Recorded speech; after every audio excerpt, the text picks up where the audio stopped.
மகாராஷ்டிராவிலிருந்து வெளிவரக்கூடிய இந்த காட்சிகளை பாருங்கள்.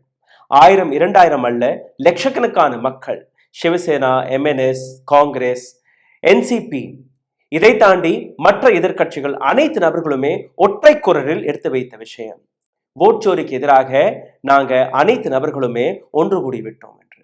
மக்கள் அவர்கள் காட்டிய அந்த ஆதரவு எந்த அளவில் ஓட்சோரிக்கான அந்த அலிகேஷனை இன்னும் உறுதி செய்கிறது என்று நீங்க பார்க்க வேண்டும்.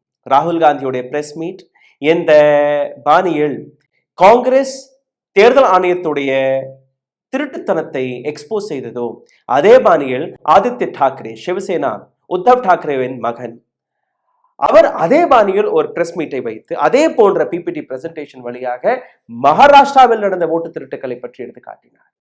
அதைத் தொடர்ந்து எம்என்எஸ், ராஜ் தாக்கரே, மகாராஷ்டிரா நவ் நிர்மாண் சேனா, ஒரு மிக பாப்புலரான அரசியல்வாதி, இவரும் அதே பாணியில் எப்படி ராகுல் காந்தி செய்தாரோ, எப்படி ஆதித்ய தாக்கரே செய்தாரோ அதே பாணியில் இன்னொரு பிரஸ் மீட், இவரும் மகாராஷ்டிராவில் எந்த அளவில் ஓட்சோரி நடந்தது என்கிற அந்த விஷயத்தை எடுத்து வைக்கிறார். அதற்கு பின்பு என்ன, மக்கள் ரோட்ல இறங்கி போராட தொடங்கி விட்டார்கள்.